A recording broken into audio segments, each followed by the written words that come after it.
Hey guys, hope this is good. I'm just shooting here in some random alleyway today. And anyway, I want to talk about something, basically food sensitivities during and after water fasting. I noticed that my body got, sorry, I gotta be on the lookout. I don't know if there's cars coming in and whatnot.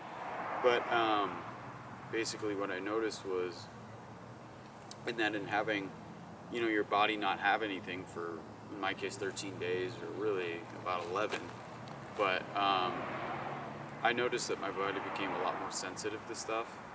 And in just doing different types of fasts, whether it's just green veggies like spinach or kale or whatever for like a week and stuff like that, that I noticed my body became a lot more sensitive.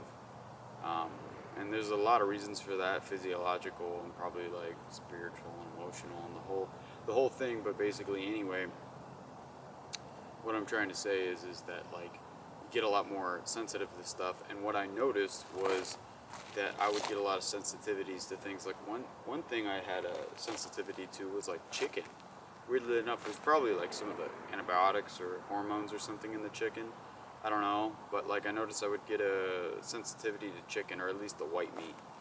And then, like yesterday, I was eating, what was it, turmeric with like rice and some coconut oil.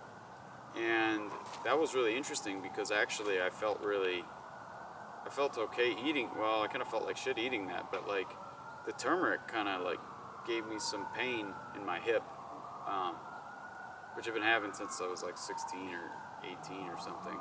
It's probably just my immune system reacting to it. Or it could have been the rice, I guess, maybe, but I don't know, it kind of felt like it was the spice. A lot of spices can be very inflammatory to the body, even when they're supposed to be anti-inflammatory. They are very fine and very exotic, so for some people spices don't work very well, especially when they're not cooked. That turmeric wasn't cooked at all, I suppose. So anyway, but I noticed, like, actually in doing this fast and avoiding things like wheat and dairy for like a month, I noticed that actually I could handle wheat pretty well again. Actually, sourdough wheat I could handle really, really well. Like, I mean, it was a high quality sourdough, not like cheap stuff.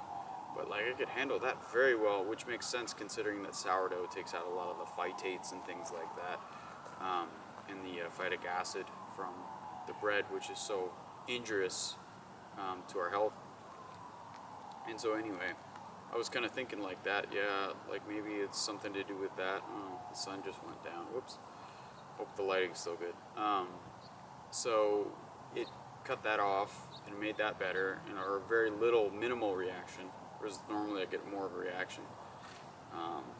And then, yeah, so it's kind of an interesting thing.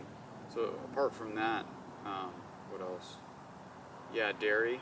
I reacted to dairy kind of poorly. Not really butter and not ghee, but I reacted to milk especially poorly initially. And then yogurt was meh. And what else? I don't eat cheese, so I don't mess with that anyway.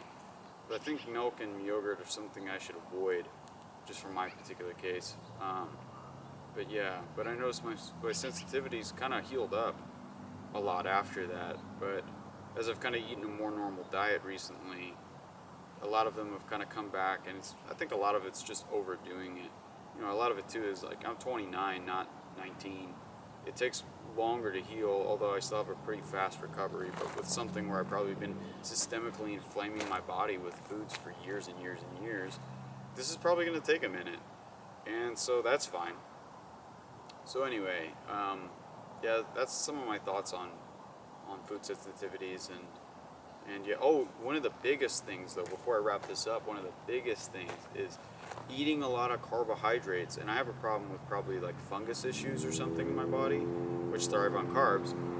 Eating carbohydrates, a lot of carbohydrates, sugars or starches or whatever, simple ones, not like brown rice. I didn't notice this effect with something like that, but with like white rice or sugar or whatever, white bread, I noticed that I would get depressed, like very depressed, after eating like almost within 5-10 minutes, I would get very depressed. So to me, that's saying that something's getting fed and changing the microbiome and putting off a bunch of toxins into my body. And so it kind of makes sense now when I think back when I was a teenager, I'd eat all this bread and stuff, and then I'd feel like shit afterwards. I'd feel depressed. And I never, in 2016, 17, or 6 or 7, that wasn't a thing. You didn't think about food sensitivities. Nowadays we do.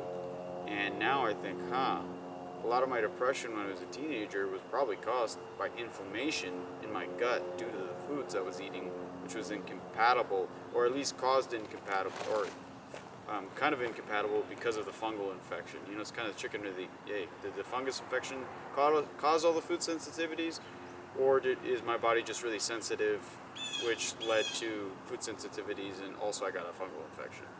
So anyway, yeah, I noticed that reintroducing a bunch of carbs really had a negative impact, at least short term.